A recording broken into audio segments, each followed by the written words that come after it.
Assalamualaikum warahmatullahi wabarakatuh.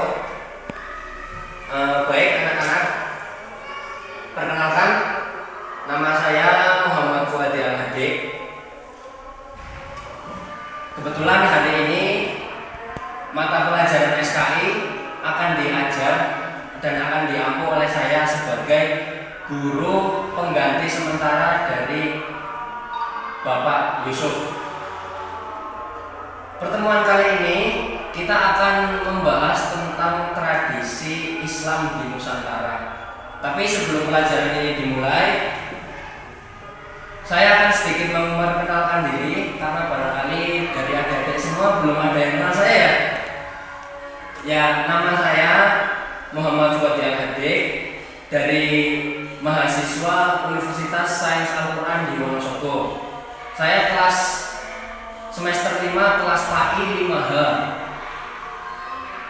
mempunyai tugas untuk mengajarkan pelajaran SKI ini kepada kalian.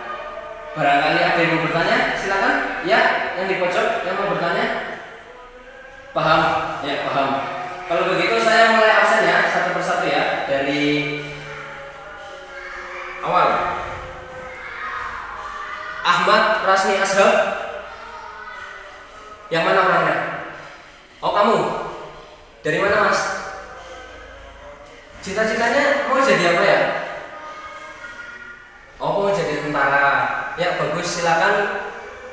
Kamu selalu harus berusaha, berjuang dan juga tekun, rajin belajar dan juga harus disiplin. Siap? Siap. Yang terakhir, absen terakhir, Ica Nur Ashifa. Mana orangnya? Oh, enggak masuk. Ada yang tahu kenapa? Sakit apa coba? Udah dari teman-teman kelas udah mulai pada jengukin atau enggak? Oh, belum. Ya, nanti bisa dijenguk teman-teman kalian yang sedang sakit. Kita doakan sama-sama semoga dia cepat sembuh. Baik, sebelum memulai pelajaran pada pagi hari ini, alangkah baiknya kita berdoa menurut agama dan kepercayaan kita masing-masing. Di sini Islam semua kan? Oh ya udah, kita berdoa. Mari sama-sama mengucapkan bacaan basmalah bersama. Bismillahirrahmanirrahim. Berdoa mulai. Selesai. Baik, untuk materi pada pagi hari ini kita akan membahas tentang materi tradisi Islam. Sebelumnya, kalian mau manggil apa ini? Mas, kakak, atau bapak ya? Kalau bapak kayaknya terlalu tua sih. Mas aja ya, Mas ya, atau kakak ya. Siap ya? Siap ya? Siapa nama saya? Oh iya, panggil saja Hadik. Oke, sebelum pelajaran dimulai, saya ingin menjelaskan arti tradisi Islam dulu. Pengertian dari tradisi itu berasal dari bahasa Latin yang artinya diteruskan. Menurut artian bahasa, suatu kebiasaan yang berkembang di masyarakat yang menjadi sebuah kebiasaan atau yang diasimilasikan dengan ritual adat atau agama. Tradisi juga merupakan sebuah persoalan dan yang lebih penting lagi adalah bagaimana tradisi tersebut terbentuk. Jadi sebelum kita mengetahui tradisi di sebuah wilayah atau di sebuah daerah tertentu, kita itu harus tahu latar belakangnya. Mengapa sih? Kenapa sih orang-orang masyarakat sini, kita ambil contoh Wonosobo misalkan. Kenapa masyarakat Wonosobo melakukan tradisi ini? Latar belakangnya apa? Nah, itu nanti yang akan kita pelajari. Dan juga nanti akan kita pelajari berbagai macam tradisi yang ada di Nusantara, khususnya dalam yang tidak bertentangan dengan agama Islam sendiri. Bisa dipahami ya? Sudah. Baik.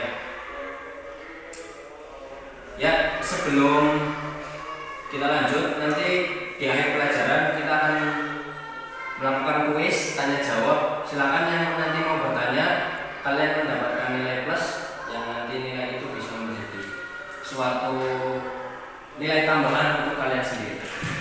Baik, saya akan menjelaskan tentang tradisi dulu ya. Kita mulai dari sini. Tradisi.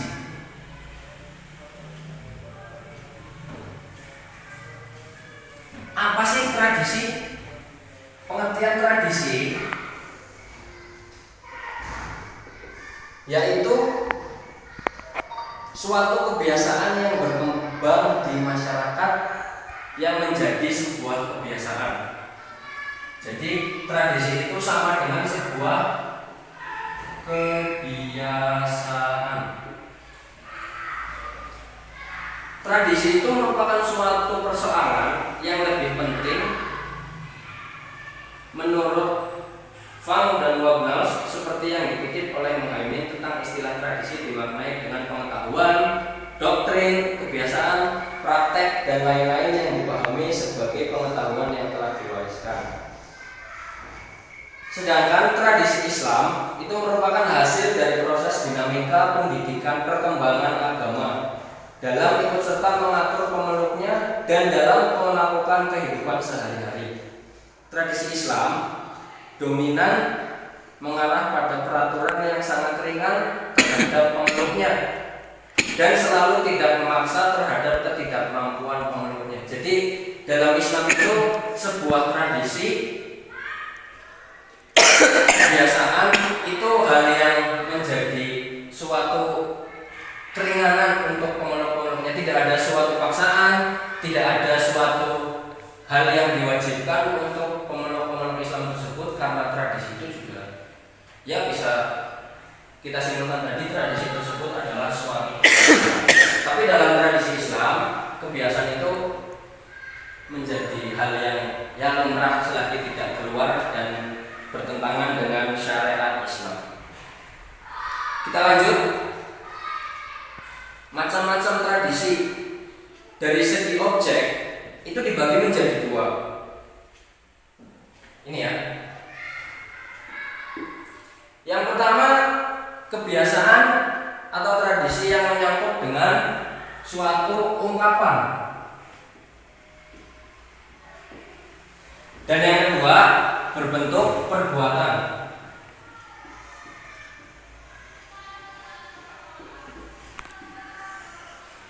Ini mungkin suatu hal kebiasaan yang sering kita lihat di kalangan masyarakat masa kini. Ungkapan apa saja yang menjadi suatu adat di daerah tersebut, menjadi tradisi, menjadi kebiasaan di daerah, di suatu wilayah tertentu, dan juga perbuatan apa saja yang menjadi suatu hal, suatu kebiasaan yang ada di dalam wilayah tersebut. Ini nanti harus kita pelajari juga. Contoh, kita ambil contoh yang sering dilakukan oleh masyarakat Jawa. Adat istiadat dan budaya yang dianggap sebagai tradisi yang telah mendarah daging di dalam kehidupan sebagai masyarakat desa, baik dari kultur nenek moyang dengan kepercayaan pada animisme dan dinamisme, kemudian dari agama para leluhur sebelum datangnya Islam yang membawa agama tauhid. Jadi kita flashback lagi, kita kembali ke masa lampau sebelum adanya Islam. Itu apa saja tradisinya? Kita bisa ambil contoh. Satu, tradisi menjaga orang mati.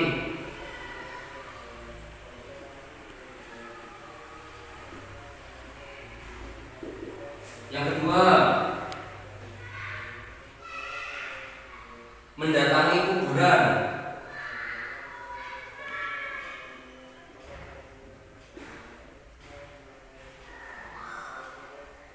Ya, kita ambil dua contoh ini saja. Contoh kecil yang mungkin di daerah manapun pasti ada yang namanya tradisi menjaga orang mati, mendatangi kuburan. Dahulu kala sebelum adanya Islam, mungkin menjaga orang mati di suatu wilayah tidak dibarengi dengan doa. Kita mengirimkan doa untuk jenazah, untuk para arwah, dan juga membacaan surat-surat Yasin, mengirim hadiah al-fatihah untuk mereka. Kayaknya dahulu kala sebelum masuknya Islam di Nusantara itu tidak pernah seperti itu ya. Tapi setelah adanya Islam, kita bisa melihat hal-hal seperti ini nanti dibarengi dengan bacaan sholawat, bacaan zikir, bacaan doa, bacaan ayat suci Al-Quran. Itu yang semenjak adanya Islam, itu tradisi tersebut ditambahkan dengan hal-hal yang berbau agama. Lalu yang kedua, mendatangi kuburan. Mungkin dahulu kala sebelum adanya Islam, orang-orang nenek moyang kita zaman dahulu mendatangi kuburan itu mungkin bukan untuk mendoakan, tapi mereka lebih percaya bahwa kuburan itu suatu hal yang ramah yang bisa menjadikan kita memiliki kesaktian, keahlian, dan juga kemampuan hal-hal yang bersifatnya religius. Tapi setelah adanya Islam, sedikit diubah kepercayaan mereka. Kita mendatangi kuburan dengan niat untuk mendoakan. Itu menjadikan suatu pelajaran bahwa kita suatu saat juga kita akan sama seperti orang-orang yang telah meninggal dunia. Jadi tradisi ini dari dulu sampai sekarang itu sebenarnya tidak ada yang berbeda. Cuman setelah masuknya agama Islam di Nusantara, tradisi-tradisi yang diwariskan oleh nenek moyang kita akhirnya sekarang ditambahkan nilai-nilai religius yang diambil dari agama Islam untuk ditambahkan ke dalam kebiasaan-kebiasaan masyarakat, dan seringnya itu kita samakan dengan tradisi Islam. Jadi tradisi Islam itu tradisi nenek moyang kita tapi yang sudah diadopsi, dan juga tradisi yang mungkin bisa kita anggap itu sebagai kebiasaan orang-orang Islam pada zaman sekarang. Jadi bisa dipahami ya adik-adik ya. Oke. Mungkin pelajaran kita hari ini tentang tradisi cukup sampai di sini. Kita tadi tahu tradisi itu pengertiannya adalah sebuah kebiasaan, dan tradisi di dalam suatu wilayah, dalam suatu daerah, dalam suatu lingkungan itu dibagi menjadi dua, yang berupa ungkapan ataupun yang berupa perbuatan. Kita ambil contoh tradisi yang berupa perbuatan itu adalah kita menjaga orang mati. Terus yang kedua, kita mendatangi kuburan. Tapi setelah masuknya Islam, kita menambahkan hal ini seperti dengan atau sering yang kita sebut dengan ziarah kubur.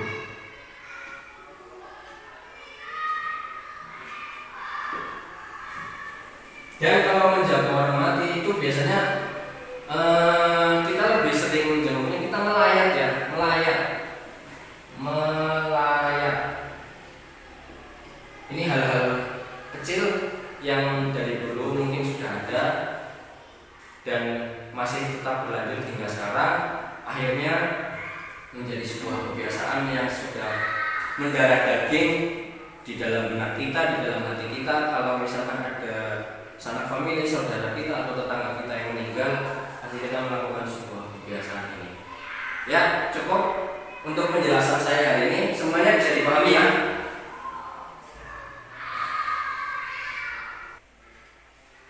Ya, sebelum pelajaran hari ini kita sudahi, ada yang mau bertanya nggak?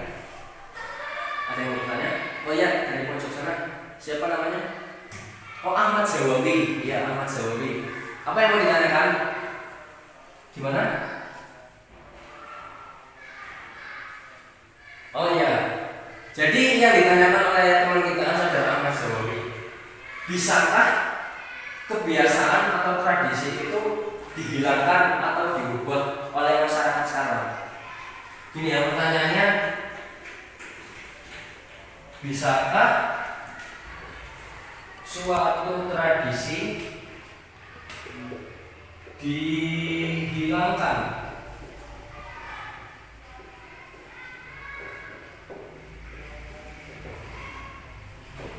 baik? Kita berikan aplaus tepuk tangan untuk saudara kita Ahmad Zawawi. Ada teman-teman lagi yang mau bertanya atau cukup satu? Kalau nggak ada yang mau menjawab? Barangkali ada yang tahu. Ya udah, kalau nggak ada yang mau jawab, saya akan menjawab. Bisakah suatu tradisi itu dihilangkan? Kembali lagi seperti penjelasan saya tadi. Tradisi itu sebuah kebiasaan. Tapi kalau kita bahas tentang tradisi Islam, itu berarti tradisi-tradisi yang ada hubungan dan sangkut pautnya dengan ajaran agama Islam. Lalu bisa nggak sih suatu tradisi itu dihilangkan? Bisa iya, bisa juga tidak. Kita ambil contoh satu. Zaman dahulu itu ada sebuah tradisi yang namanya kita membuat tumpeng, membuat ingkung, membuat suatu acara adat yang menggunakan alat-alat dan bahan-bahan syarat-syaratnya menggunakan media-media seperti itu.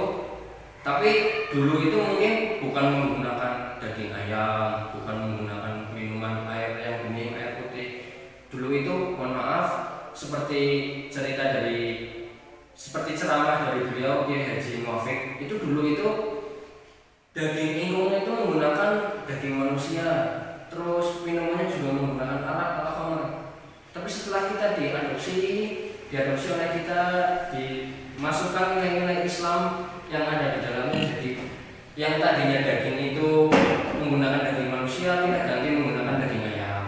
Minuman yang tadinya menggunakan air khamr kita ganti menggunakan air putih biasa. Jadi bisa atau tidaknya suatu tradisi itu dihilangkan itu tergantung sejauh mana nilai atau nilai tradisi itu menyimpang dari agama. Kalau tidak ada yang menyimpang, ya oke, kita lanjutkan.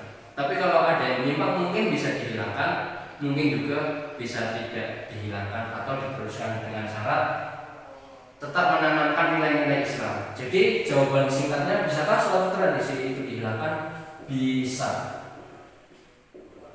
Paham ya saudara teman kita Mas Ahmad Zawawi? Bisa dipahami? Oke, kalau udah maka kita tutup pelajaran hari ini. Semoga yang saya ajarkan kita belajar bareng di sini. Kalian semuanya bisa memahami, kalian semua bisa menerima pelajaran hari ini dengan baik, dengan jelas, dan juga bisa menjadikan pelajaran yang kalian hari ini bermanfaat dan juga berkah untuk kalian. Allahumma amin. Baik, untuk pelajaran hari ini kita cukup sampai di sini. Dari saya, barangkali ada kekurangan dalam mengajar atau kalian yang kurang paham atau mungkin penjelasan saya juga membingungkan, silakan bisa ditanyakan, silakan bisa